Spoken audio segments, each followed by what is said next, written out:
I can't find a good man. I can't find a man. You can, but the ones that are approaching you, you think you're too good for them. They are average looking men, but you are also average looking. And there's nothing wrong with that. There's nothing wrong with being average, right? There's a reason it's called supermodel, right? So, with that being said, these men are average to you, and women, tell themselves certain foolishness to make themselves feel better and feel as if they are more spectacular than the guys that are actually approaching them. They say things to themselves like, well, I'm into yoga, or, I'm conscious, or I have natural hair, or I'm vegan, or I have a PhD, and the guys that keep approaching me, they don't. They're blue collar workers and things like that. You know what's interesting about that to me?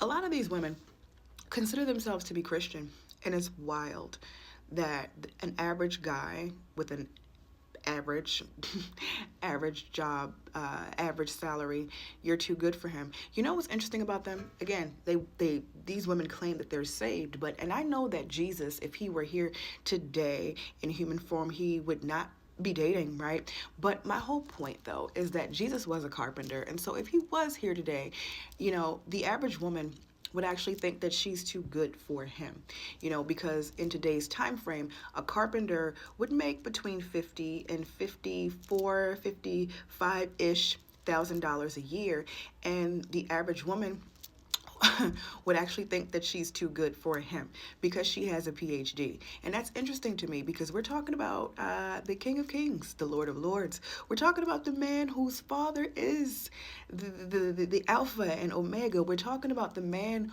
who actually does have a heaven or a hell to put you in. And you would think that you're too good for him because you have a PhD, or you're natural, or you run a yoga class, or your Pilates sessions are more expensive than most people's rent. But, these things are actually very superficial.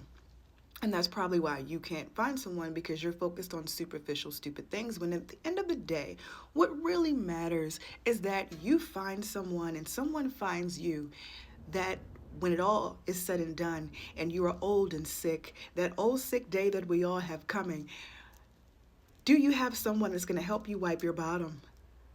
Yeah, that's all that matters. Not whether or not you have a beer belly, or your boobs are the perfect size, or, if there are too many wrinkles, or your hair color, your roots are growing out. Those things are very, very superficial, because you can have a flat belly, you can look like a supermodel and all of the things. But at the end of the day, if, in that old sick day when there's no one to help you wipe your bottom, what did it do for you really?